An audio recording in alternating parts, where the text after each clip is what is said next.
দেখেন, হিসাব রক্ষকের অসতর্কতার ফলে রামিলের প্রাপ্য হিসাব 30,000 টাকার পরিবর্তে 33,000 টাকা ডেবিট করা হয়েছে। আমরা জানি প্রাপ্য হিসাব রামিলের ডেবিট পাশে বসে, কিন্তু হিসাব রক্ষক 30,000 টাকা লিখার বদলতে 33,000 টাকা লিখেছেন, তার মানে 3,000 টাকা বেশি লিখেছেন। কোথায়?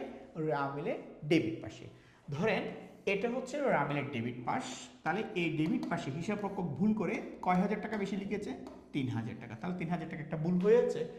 দেন এরপর কি বলতেছে, অন্যদিকে ক্রয় হিসাব 53,000 টাকার পরিবর্তে 50,000 টাকা ডেবিট করা হয়েছে। তার মানে ক্রয়কে আমরা ডেবিট করি রামিলে, ক্রয় করেছে 53,000 টাকা, তার মানে ডেবিট করার কথা 53,000, কিন্তু হিসাব রক্ষক এটা ভুল করে ডেবিট করেছে কত টাকা? 50,000 টাকা। তার মানে ওইখানে 53,000 টাকার জায়গায় যখন 50,000 টাকা লিখেছে, তার মানে ডেবিট পাশে 3,000 টাকা কম লিখেছে। তাহলে আরেকটা ভুল সংগঠিত হয়েছে, যেটাতে 3,000 টাকা কম লিখেছে। এখন দেখেন প্লাস মাইনাস 3,000 থেকে 3,000 গেলে ভুলের পরিমাণ হচ্ছে 0। তার মানে দেখেন দুইটা ভুল হয়েছে, কিন্তু রামিলের যোগফলে কোনো প্রভাব রাখে নাই। রামিলের ডেবিট ক্রেডিট কি হয়ে গেছে? মিলে গেছে।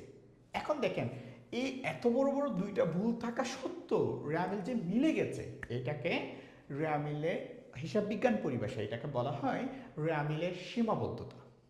এর ধরনের টোটাল 5টা সীমাবদ্ধতা রামিলে আছে।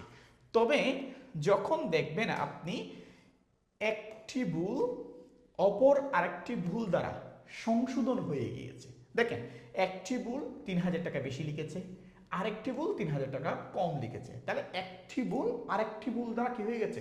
সংশোধন হয়ে গিয়েছে। তখন ওই ধরনের ভুলকে বলা হয় পরিপূরক ভুল।